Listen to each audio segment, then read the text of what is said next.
Hello. Today is a foggy day, or was a foggy day, so I thought I would create a foggy day card. I really loved the look of the world this morning, so I thought I would try to recreate it. I have Lovely as a Tree stamp set on my Misty, and I'm inking it up with Mossy Meadow ink, and then just taking some scratch paper and removing the first generation of ink. I want this one a little bit lighter. Mossy Meadow can be a little bit dark, and I want a little less detail than I would get from first gen inking. So I'm going to set my Misty off to the side. Sorry for my messy mat, I was experimenting. And now I'm just going to take a Stampin' Sponge that I've cut up a little bit. I'm going to take the same color of ink, Mossy Meadow, pat it off on my mat just a little bit, and sort of give the trees a general fuzzy tree shape with the sponge. You don't want to go for any kind of natural accuracy here. We're looking for soft and fuzzy, since this will end up being a very soft and fuzzy image when we add the fog. Next up is baked brown sugar. On this one I'm using a little bit narrower sponge because I need some detail that I'm going to add first, and that is just a little path.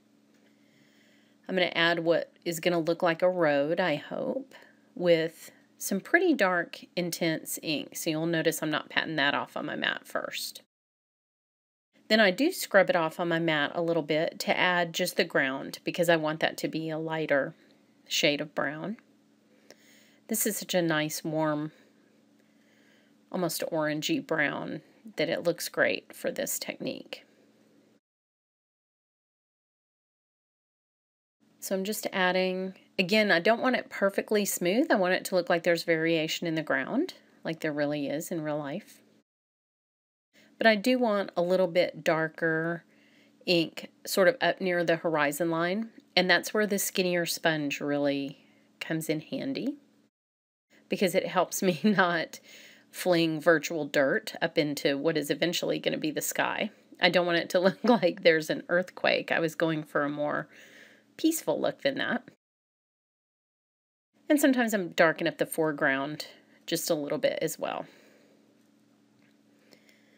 So now that that's done, my third color and my final color for the landscape anyway is Coastal Cabana.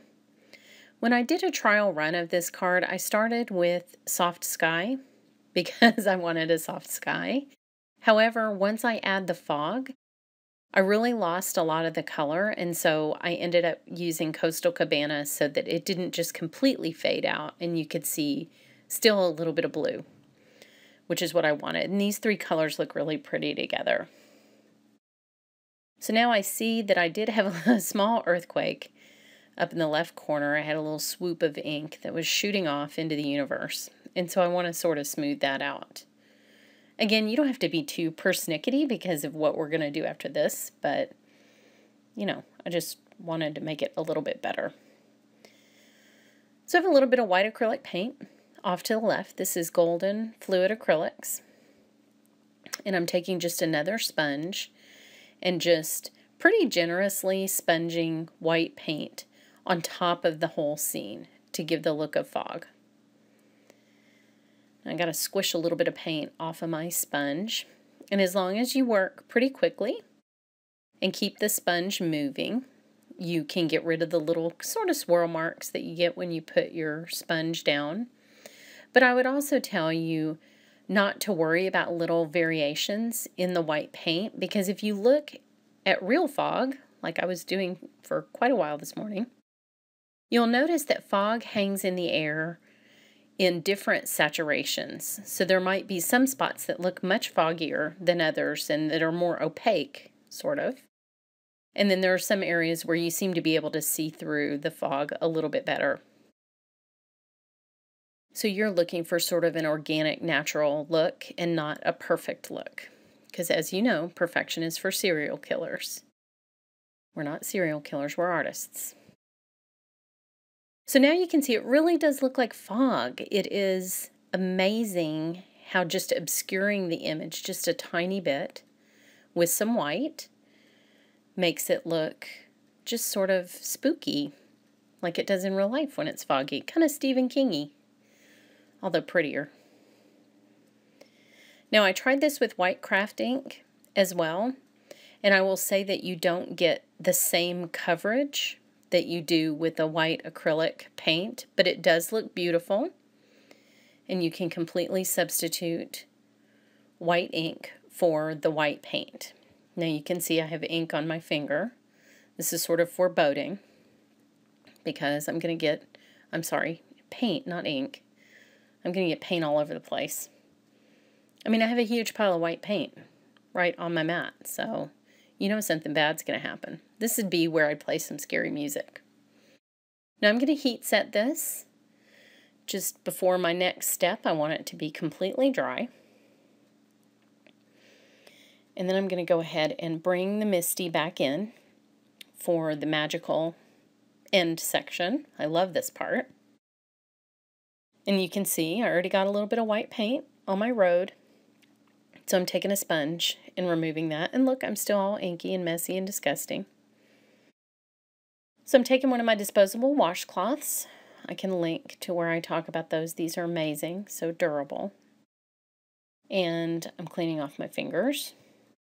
And then I'm going to take another one of the disposable washcloths. You can see they're well loved. They last forever.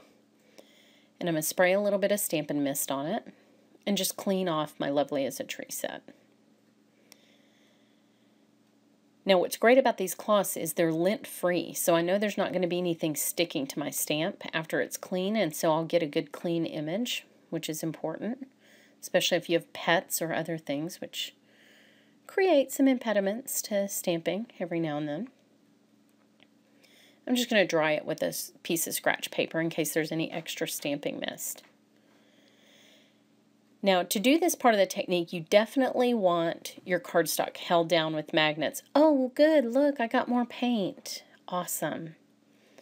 Another opportunity to fix something. You know, I love that. The paint is covering both of my hands. I didn't do a good job of getting it off. So first I'm going to remove the top layer just with a sponge.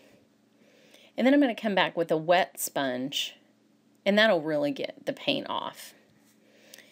And it takes off some of the top layer of fog, but in this part of the design, it doesn't really matter. So again, please use your magnets when you're doing this. From heat setting, the cardstock has warped just a little bit. It's bowed up, and I want it to be in just the perfect place to do the next part of the technique. Now, I never moved the stamp, so the stamp's in the same place, and I can trust that. And I'm going to use the fine tip end of my early espresso marker, and I decided that I want some shadow on the left side of the tree trunks. So that means the right side, since the stamp is facing up. But I had to close the lid and check that out, because that's one of those things that's hard to get right if you're just trying to wing it. But you can see, just with the fine point of that marker, I can add a little bit of detail back to these trees. One of the things I noticed in the fog picture that I took this morning is that the trunks of the trees sort of stood out from the fog. They were the darkest thing in the scene, and so I wanted to recreate that. Now I'm going up into the branches for this center tree, and I really think this adds a lot, just to see some little bits poking through. And if you just do one tree at a time and then stamp, you don't have to worry about huffing on it or anything that you do traditionally when you're using marker to stamp. And so I just found it quicker just to add details, stamp, add details, stamp, instead of trying to do the whole image and then huff on it and then stamp.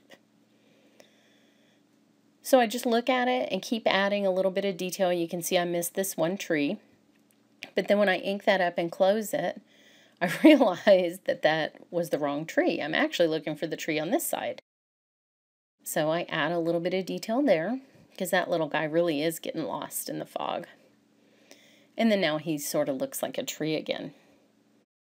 So very simple, very fun, but a fun atmospheric technique that I hope you enjoyed.